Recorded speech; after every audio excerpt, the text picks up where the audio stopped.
Salut les petits loups, bienvenue aujourd'hui dans cette émission un petit peu particulière parce que je voudrais vous parler du trucage des élections de 2017.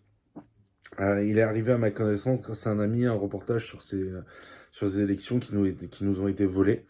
Alors on savait bien sûr au moment de cette élection que deux arrondissements à Lyon se retrouvaient dépouillés, vides de tout vote blanc et de tout vote nul. Et on soupçonnait déjà très fortement à l'époque que ces votes avaient été déversés dans la grande réserve de Macron. Alors, ce reportage, je vous le résume en peu de mots, mais je vais vous mettre les liens en dessous dans la vidéo, quelques minutes après l'avoir mise en ligne, c'est comme ça que ça fonctionne. Alors, l'idée est toute simple, en fait, c'est que vous avez les résultats de l'élection vers 8 heures. En fait, ces résultats sont des sondages. Ces sondages correspondent à des sondages qui ont été faits auparavant, d'accord, pendant l'année écoulée. D'accord. En fait, il y a une continuité entre les résultats de l'élection et les résultats des sondages. Je parle bien pour le premier tour, parce que, comme vous le savez, comme vous auront rappelé sans problème, Emmanuel Macron a considéré que l'élection était gagnée dès la fin du premier tour, il a fait cette petite fête aux Fouquet's et qu'il savait qu'il se retrouvait face à Marine Le Pen au second tour. Se retrouver face à Marine Le Pen au second tour, il suffisait de faire toute cette propagande antifasciste, anti-nazie et d'aller parader comme un pan devant le mémorial de la Shoah à Paris, de passer sur les antennes comme ils l'ont fait nuit et jour, des choses sur la Seconde Guerre mondiale pour être sûr que l'oligarchie, c'est-à-dire les gens les plus riches de ce pays, auraient leur candidat et que cet homme-là ferait leur politique en toute chose. Donc il y a une continuité entre les sondages et l'élection. C'est très inquiétant parce que justement, à 8h30, 8h30, 9h moins le quart, bon, quelque chose comme ça, ce même soir, en fait, il y a eu les vrais résultats des dépouillements des votes. Ces résultats montrent une toute autre réalité et ils ont été effectués sur 60% des votes. Ces résultats de 60% des votes correspondent exactement à 60% des dépouillements finaux. Donc, arithmétiquement, on est clair. Sauf que la proportion entre les différents candidats est particulièrement étonnante. Il y a des candidats à qui on a enlevé des voix. Et curieusement, on n'a jamais eu des résultats du ministère de l'Intérieur qui aient correspondu aux résultats qui ont été donnés et qui pourtant étaient valides. Donc cette discordance montre que ces élections ont été falsifiées du point de vue du ministère de l'Intérieur lui-même. Voilà, c'est vous dire la gravité de la chose. C'est aussi vous dire le peu de crédit qu'on doit donner aux sondages, parce que les sondages, en fait, ont accompagné l'opinion, avec quelques modifications et quelques surprises de dernière minute, mais les sondages ont accompagné l'opinion de façon à ce que cette opinion ne soit pas tellement surprise des résultats finaux. En fait, qu'elle se conditionne psychologiquement à ce que les résultats finaux soient exactement ceux qui correspondaient au discours journalistique depuis des mois, voire même plusieurs années. Donc là, on l'a vu en Allemagne, il y a eu 3 jours avant une élection, il y a eu les résultats qui sont apparus en bas de l'écran. Et il se trouve que les résultats le dimanche soir de l'élection, je crois que c'est en cours de semaine qu'il y avait les résultats qui avaient été affichés, et les résultats dimanche soir ont été exactement les mêmes que les résultats de l'élection, que les résultats du sondage. Enfin non, que les résultats qui avaient été affichés dans cette émission de télévision. Donc, il y a des résultats qui sont prévus d'avance. Il y a des résultats qui sont fabriqués d'avance. Et avec l'aide des ministères de l'Intérieur nationaux. Avec l'aide de l'appareil d'État, en fait. Donc, ça pose plusieurs questions. Déjà, faut arrêter de faire des sondages, en fait. Faut arrêter de faire des sondages, parce que on sait bien que ça fait marcher la profession journalistique. Mais en fait, les sondages, en fait, ils ne servent qu'à conditionner une opinion. Donc, on va pas, arrêter de nous faire croire que ces sondages servent à autre chose qu'à servir, en fait, qu'à servir cette bourgeoisie antinationale. Voilà, qui a décidé la mort de nos États et la mort de notre liberté. Voilà, ça c'est la première chose. La deuxième chose, c'est que est-ce qu'on peut encore se fier aux élections présidentielles? Enfin, là, il devrait quand même y avoir enquête. Il devrait quand même, je veux dire, le moindre soupçon sur des élections, d'accord, un soupçon de cette taille-là, de plus, devrait donner lieu à des enquêtes très précises, très rigoureuses. Ces enquêtes, bien entendu, n'auront pas lieu parce que, on l'a bien compris, en fait, les élections sont truquées d'avance. Et d'ailleurs, c'est ce qui me fait penser enfin là, quand on voit l'écart entre... C'est-à-dire que c'est assez étonnant, faut que vous regardiez dans ce reportage, c'est-à-dire qu'à chaque fois, Emmanuel Macron a les pourcentages de gens qui ont voté pour lui, en fait, sont égaux à ce qu'on trouvait dans ces meetings. Et on savait que ces meetings étaient aux 3 quarts vides. Donc, il y a un moment, en fait, ça s'appelle un coup d'État. En fait, on a déjà vécu un coup d'État en 2017 et ils conservent une apparence. D'ailleurs, ça se voit, hein, vous voulez, les élections européennes, je crois qu'ils ont fait 3% la REM. Donc ça veut dire clairement que, en fait, nous avons subi depuis très longtemps un coup d'État et qu'en fait, on ne conserve que l'apparence de la démocratie. Et ça, c'est très, très inquiétant. Alors, c'est quoi la solution? Déjà, monter des cellules locales. Il va falloir monter des cellules locales de façon à ce que... parce que bon, là, ça va être... On va aller vers le chaos, en fait. C'est-à-dire que le gouvernement a tout à gagner à instaurer le chaos le plus possible. C'est quelque chose d'absolument, malheureusement, inévitable, parce que en plus le gouvernement gère de moins en moins de choses, et il est toujours porté par l'idée qu'il faut qu'il fasse de plus en plus d'argent. Donc ça implique une désorganisation de la société croissante, et donc ça implique un chaos de plus en plus pressant. Bien sûr, à l'intérieur de Paris et dans la proche banlieue, on essaiera de vous faire croire, et même chose dans la plupart des grandes métropoles, on essaiera de vous faire croire un calme relatif, parce que quand même, il faut que les élites continuent à croire dans leur propre délire, d'accord? En fait, et puis comme on l'a vu avec Anne Hidalgo, il y a une véritable ségrégation en fait entre les élites et le peuple à travers cette interdiction des voitures d'aller dans les villes. De toute façon, en fait, les pauvres ils ont casse-terre et personne n'a envie d'aller voir comment ils vivent. L'essentiel, c'est comment nous on vit et nous on décide de ce que doivent penser les gens, d'accord? Alors, moi, ça me fait penser au fait que la révolution un peu communiste de mai 68 avait déjà été faite. Voilà, elle a déjà été faite par tous ces gens-là qui avaient été maoïstes, qui avaient été trotskistes, qui avaient été communistes, d'accord? Et eux, ils ont refait une sorte de révolution.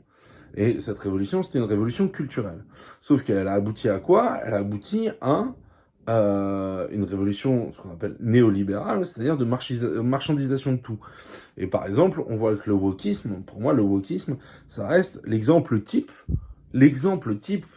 de d'une marchandisation d'une marchandisation du corps et de réduction de la sexualité, en fait, de réduction de l'identité à des choix de consommation sexuelle, en fait. Et donc l'identité, c'est-à-dire que ce par quoi en fait on résiste au flux des modes, au flux de la consommation, aux allers-retours de la modernité, et cette modernité et cette identité est balayée et incluse dans la modernité, et il faut que cette identité en fait devienne une non-identité, devienne un changement permanent. C'est ce qu'on appelle le gender fluid, c'est-à-dire la fluidité.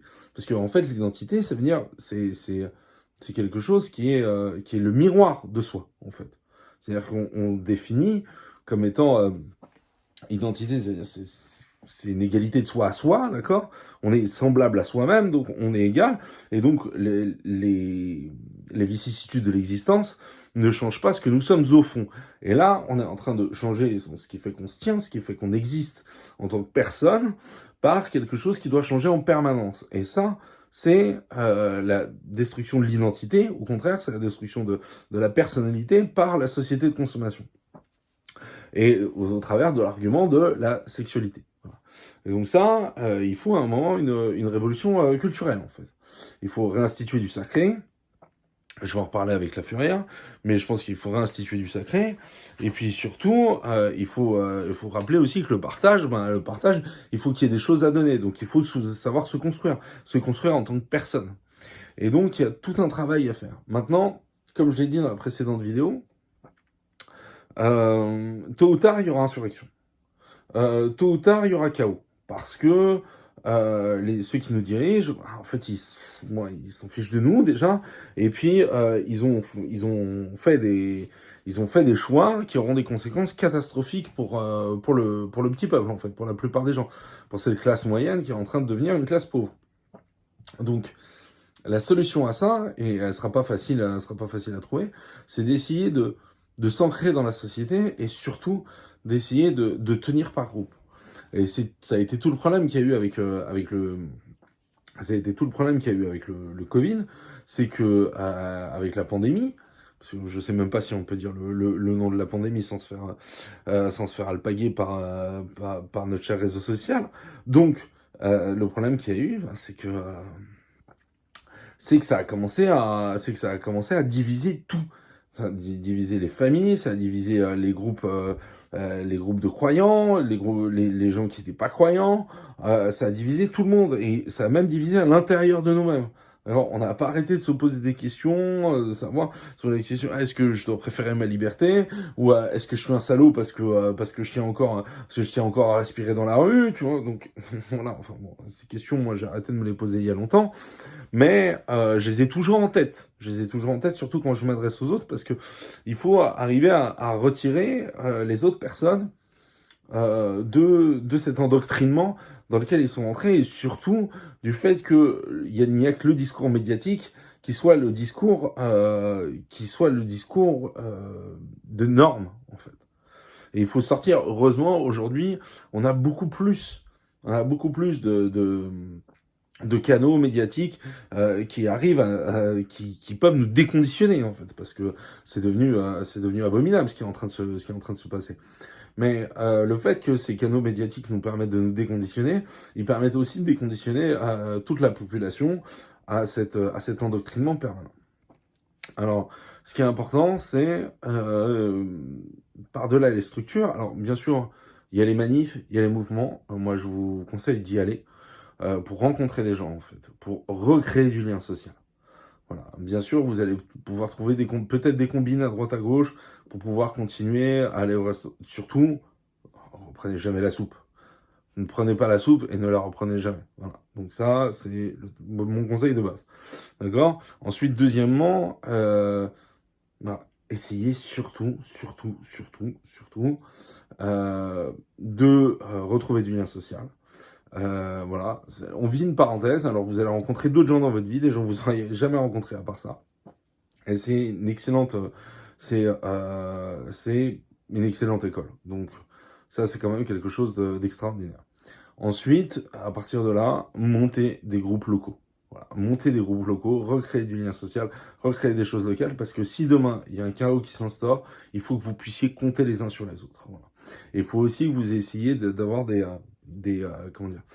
affiliations, des associations culturelles, et recréer du lien culturel et transmettre aux enfants, transmettre du lien culturel, transmettre des œuvres, transmettre des références, parce que ça, c'est ce qui fait c'est ce qui fait notre richesse.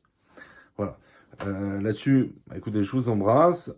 J'espère que voilà. Maintenant, il faut bien vous dire que l'ensemble du discours médiatique qui est basé sur les sondages ne sert à rien, que les élections sont truquées et qu'il faut demander des comptes de ce point de vue-là. Voilà. Parce que maintenant, c'est à eux de nous prouver que les élections ne seront pas truquées, d'accord ? Et si vous pouvez faire assesseur, faites assesseur. Si vous pouvez porter plainte, portez plainte. Foutez le bordel au maximum. Essayez Maintenant, vous ne pouvez plus avoir confiance dans les institutions de votre pays. Toutes les institutions de votre pays concourent les unes avec les autres à votre soumission. D'accord ? Donc, plus confiance dans rien. Okay, vous avez juste confiance dans vos groupes. Quand vous recevez une information, qu'elle soit officielle ou qu'elle soit par les canaux non officiels, vous essayez de la recouper au maximum, vous essayez de l'analyser, vous essayez d'en faire vous essayez de la passer au tamis de l'esprit critique, d'accord? Ça, c'est important. Et puis surtout, vous tenez bon moralement, parce on va y arriver. Le problème, c'est que il y a toujours des phases dans l'histoire où les citoyens doivent reprendre en main les choses, parce que, en fait, on les endort, et au bout d'un moment, en fait, ils sont complètement dépossédés de tout leur pouvoir. Et après, ils sont dépossédés de leur santé, ils sont dépossédés de leur argent, et bon, voilà, quand on n'essaye pas de les déposséder de la vie.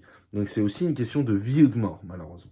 Et là, je sais bien que beaucoup d'entre vous me diront, oui, c'est comme Épictète, Épicure, vivons heureux, vivons cachés. Non.